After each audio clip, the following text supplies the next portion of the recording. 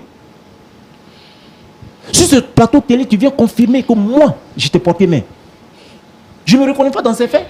Parce que quand il y a un litige entre ta maman et toi, c'est moi qui suis toujours là pour te supporter, pour que la paix règne dans cette maison, jusqu'à ce que tu me portes main. Mais tu ne vas pas dire des trucs comme ça quand même. Alors Roxane porte une grossesse, c'est ça? Elle porte une grossesse de 3 mois actuellement.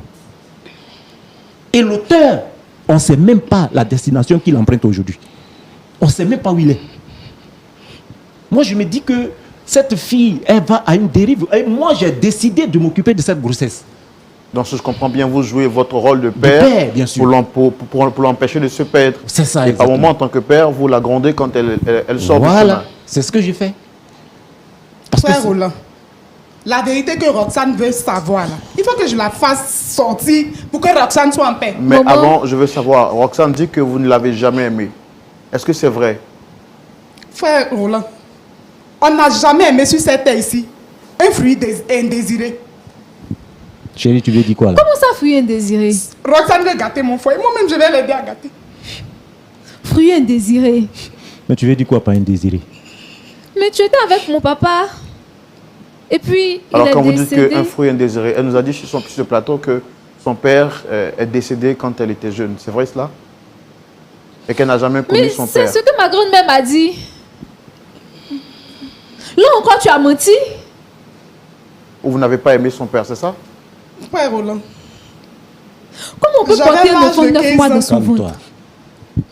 quand un soir, je revenais du champ,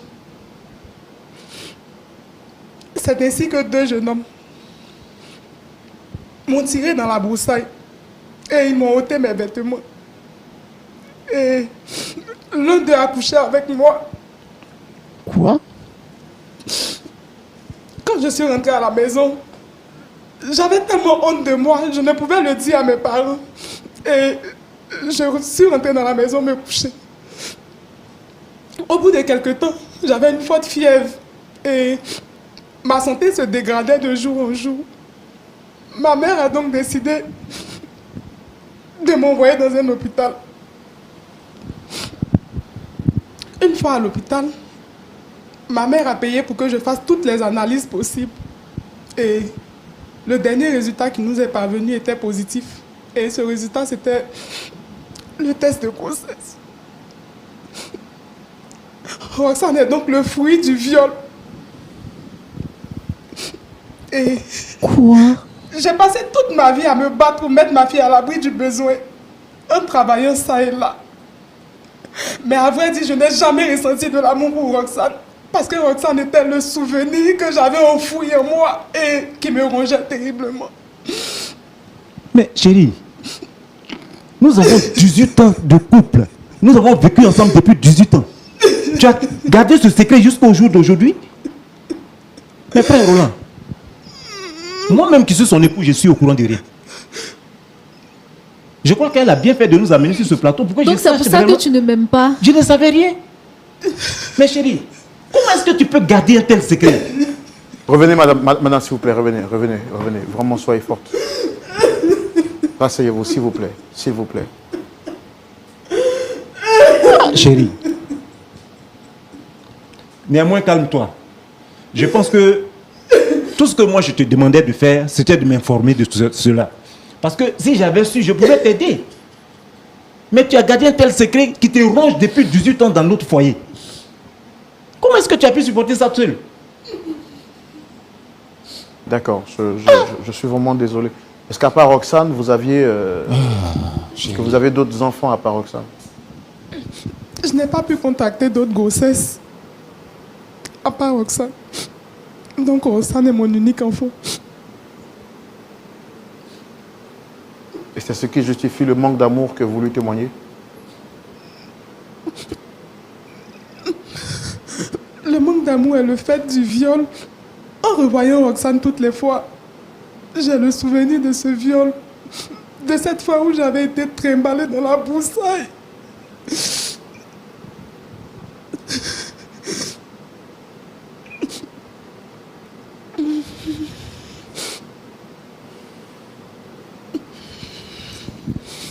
Seigneur, ta grâce.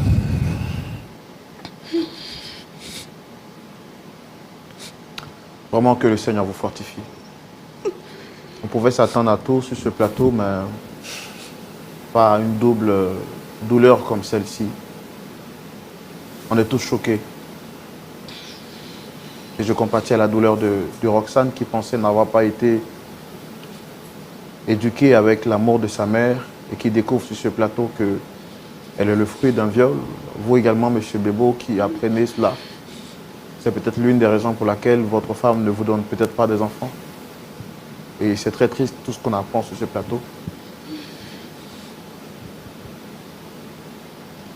Je vais me tourner vers le pasteur consultant Jean-Yves Toumont. J'ai plus de mots pour savoir qu'est-ce qu'il a à nous dire. On ne finira jamais d'être surpris, très chers téléspectateurs. Pasteur Toumont, je suis surpris. Je suis au bout de mes mots. Que nous dit la parole de Dieu face à une situation pareille? J'ai envie de vous entendre et ce sera dans la rubrique à la loupe de la parole.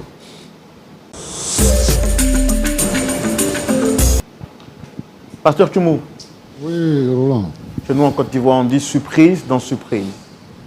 On ne finira jamais d'être surpris sur ce plateau de la vérité. Merci, Roland, mon frère.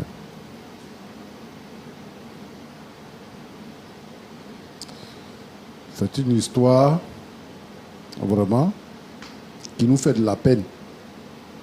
Beaucoup de peine. C'est une incompréhension. Les gens qui violent les femmes sont des méchantes personnes.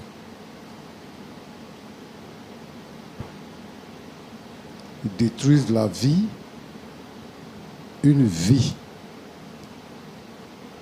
Ils détruisent une vie tout entière. Et c'est douloureux.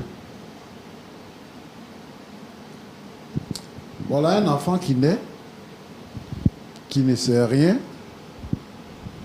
qui souffre, qui a des griefs contre sa mère, parce que sa mère est froide et elle veut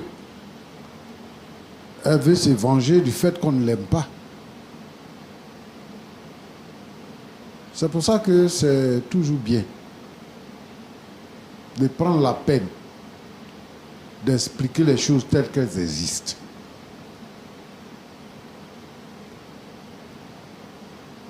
Si tu connais ton père,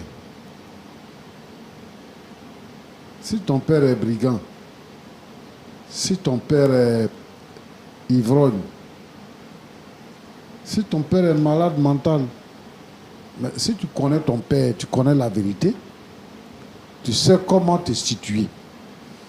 Mais si tu ne connais pas ton père, si on te raconte une autre histoire, alors que ce n'est pas la version, la vraie version, ça te donne d'autres idées. Mais avant de continuer, je voudrais m'adresser à Roxane. Roxane. Oui, pasteur. Merci d'être venu sur le plateau. La première chose que nous avons constatée, c'est que lorsque tu étais seul sur le plateau, tu t'es présenté comme une fille innocente qui subit une situation et qui ne comprend pas. Mais lorsque ta mère s'est présentée sur le plateau, tu te lèves contre ta mère comme si c'était ta rivale en discutant avec elle. Tu nous as dit ici que ton papa qui est là, il te frappe tout le temps à la maison. Et tu ne nous as pas dit que tu t'étais défendu une fois. C'est lui maintenant qui nous dit que c'est le contraire qui s'est produit. C'est toi qui lui as porté main. Peut-être que tu aurais dû demander à ta mère pour qu'elle t'explique pourquoi elle était froide avec toi. Tu n'avais pas besoin d'être violente. Tu sors, tu rentres tardivement.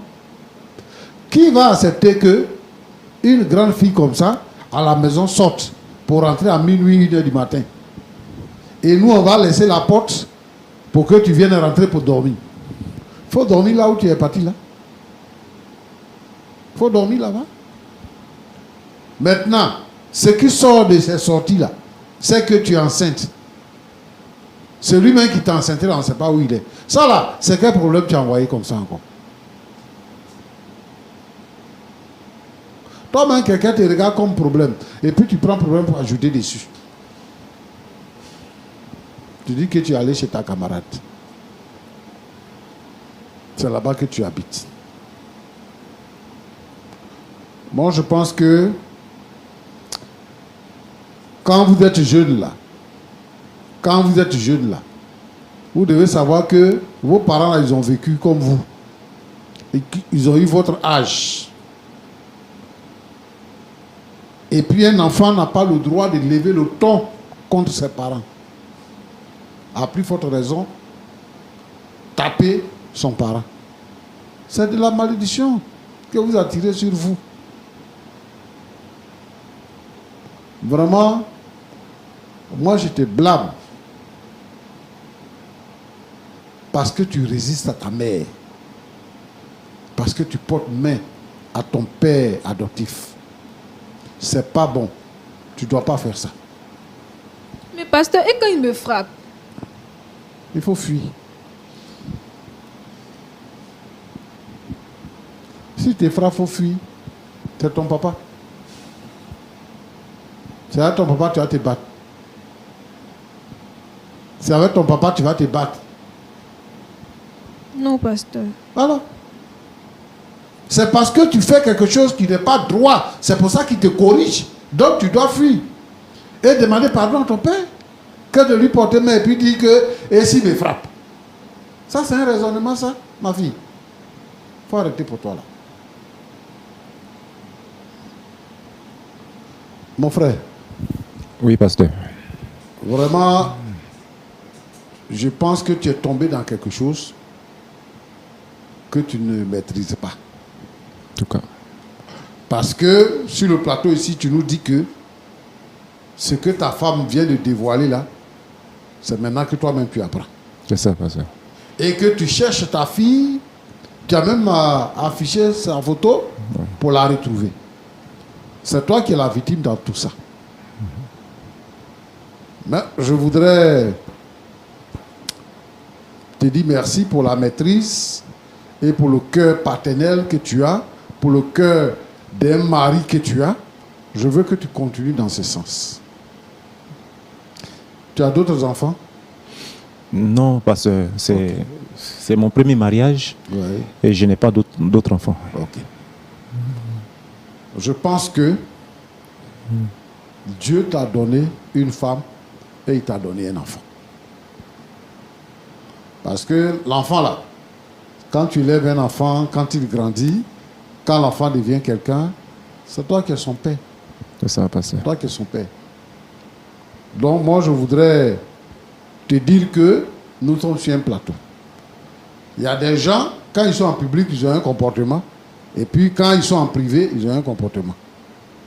Moi je ne veux pas que, en quittant le plateau, arrivé à la maison, tu puisses te venger de ta femme ou tu puisses te venger de ta fille. Moi je veux que tu sois un père. Je veux que tu sois un mari. Je veux que tu sois un homme compréhensible. Je veux que tu sois un homme de paix. Comme toi-même tu l'as dit. Que le Seigneur te bénisse. Amen, pasteur. Amen. Madame. Oui, pasteur. Ok. Quand le frère Roland t'a posé la question, Si ça allait chez toi, tu as dit que non, que ça ne va pas, parce que tu as des problèmes avec ta fille. Mais tu vois que depuis le début, c'est toi qui as tout gâché.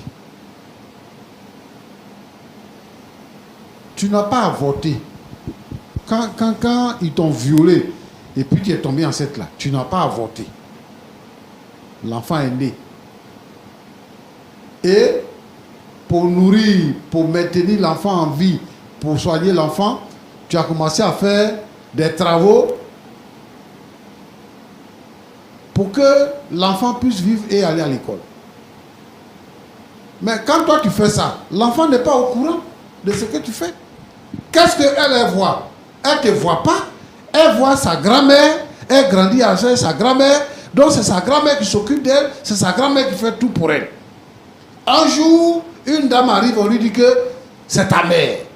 Et l'histoire qu'on lui raconte, on lui dit que ton père est décédé. Donc pour elle, tu vivais avec son père et son père est décédé. C'est ça qu'elle a dans son cœur. Donc elle ne comprend pas pourquoi tu ne l'aimes pas. Elle ne sait pas. Tu ne lui as pas expliqué. Donc elle ne comprend pas. Et puis Dieu a fait. Tu n'as pas eu un autre enfant. C'est le seul enfant que tu as eu. Mais ce n'est pas elle qui t'a violé. C'est son père qui t'a violé.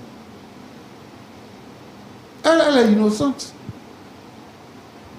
Il faut que tu pardonnes à son père ce qu'il t'a fait là.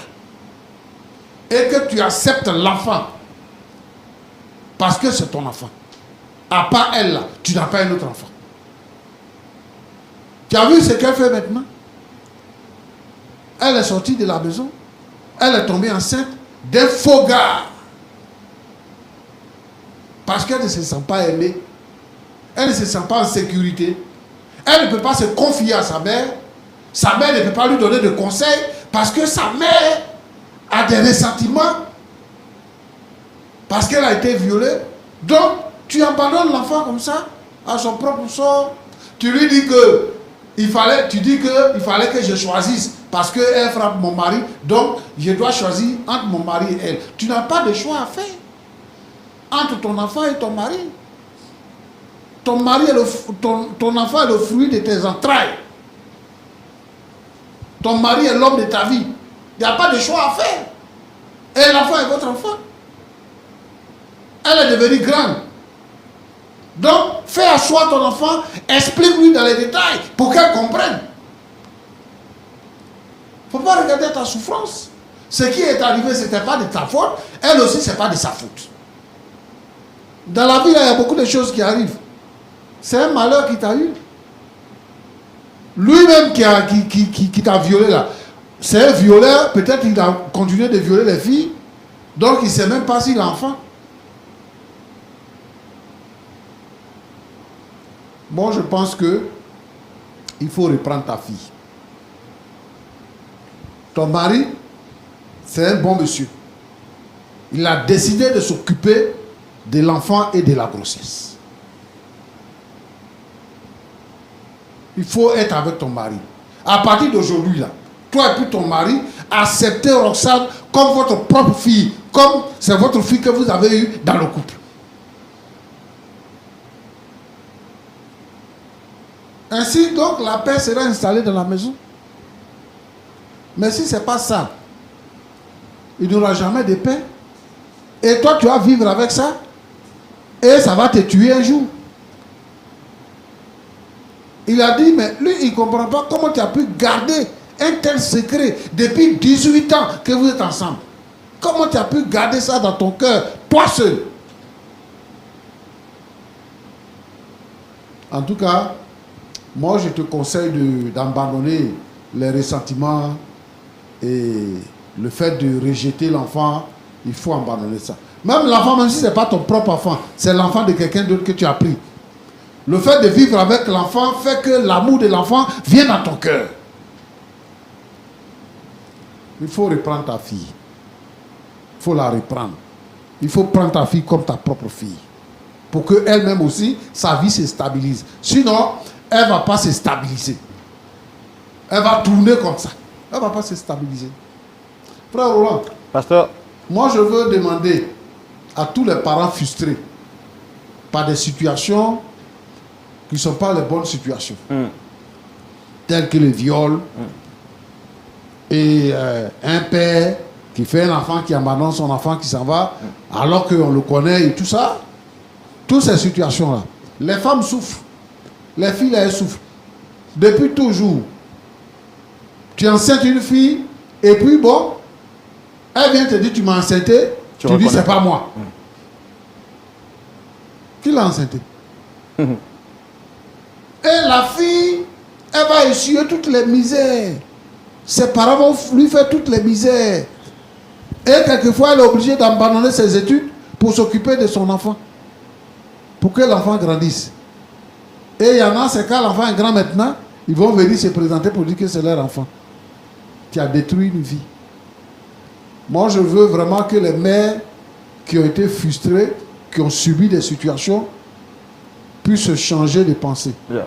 Aimer le fruit de leurs entrailles, les entretenir. On ne sait jamais ce que l'enfant peut devenir dans la vie. C'est vrai. Parce qu'elle-même, Roxane, c'est une fille qui est intelligente à l'école. Elle a produit de bons résultats.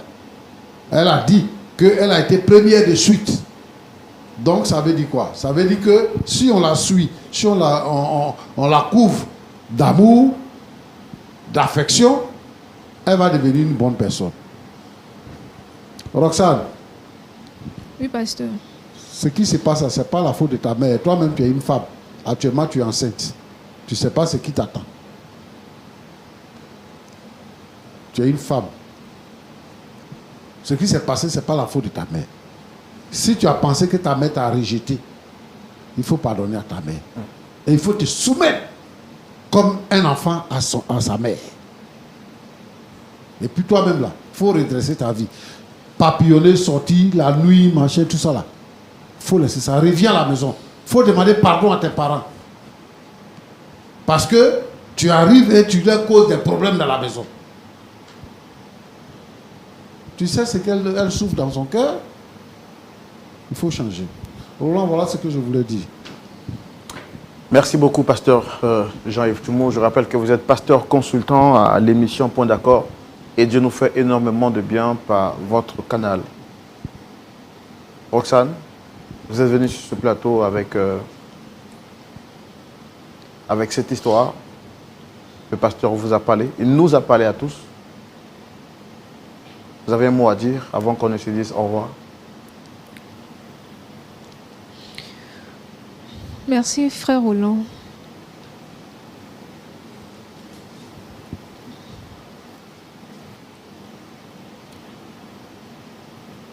Tonton.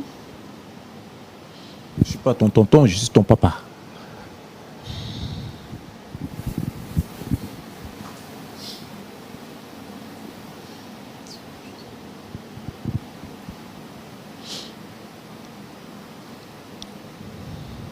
Maman,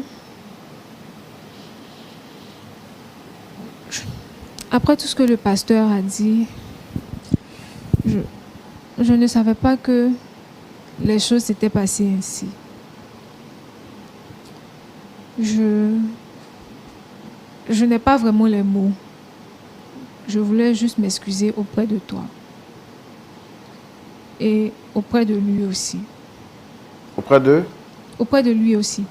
Lui, c'est qui, je veux dire?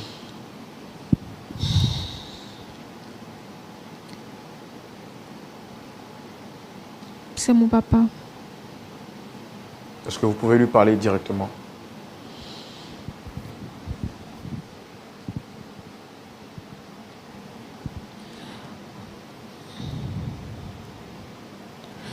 Papa, je voulais m'excuser auprès de toi et auprès de maman pour tout ce qui s'est passé. Je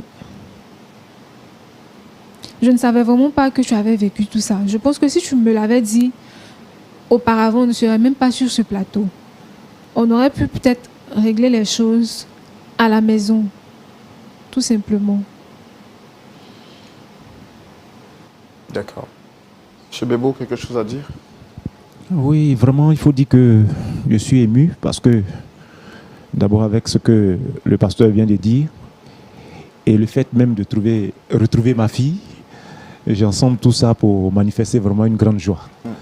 Parce que je sais aussi que ça n'a pas été facile pour mon épouse, parce que garder un tel secret, ce n'est pas facile. Et je pense qu'à partir de cette émission, je sens qu'elle est délivrée. Parce que là, je sais maintenant comment prendre ma femme pendant les moments difficiles, et parce que je connais un peu la genèse de sa vie, et nous pouvons aller encore plus loin. Et je bénis le Seigneur pour tout ce qui vient de se passer. Merci. En tout cas, vous êtes un homme avec grand H. Et mention spéciale à vous pour ce grand cœur. Merci, frère Roland. Que vous avez. Merci à vous. Merci. C'est à vous que revient le mot de la fin, Madame Bebo. Frère Roland, je tenais à travers cette émission à dire merci particulièrement au pasteur et vous dire également merci, vous qui avez accepté de réconcilier ma famille. Vous, par le biais de qui aujourd'hui, je suis mère et je suis fière d'avoir une fille. Je crois que le plus grand geste que je ferai, c'est de prendre ma fille dans mes bras pour une fois de ma vie. Public, est-ce qu'on peut rendre gloire au Seigneur? Waouh!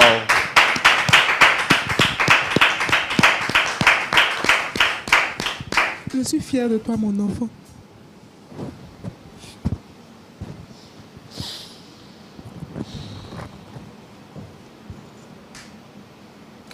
Pasteur, je suis vraiment touché. Si je continue, je risque aussi, moi, de couler les larmes. Et je pense qu'on ne va pas s'effondrer en larmes sur ce plateau. On peut les recommander en prière, s'il vous plaît, pasteur. Merci notre Dieu et notre Père. Dieu tout-puissant.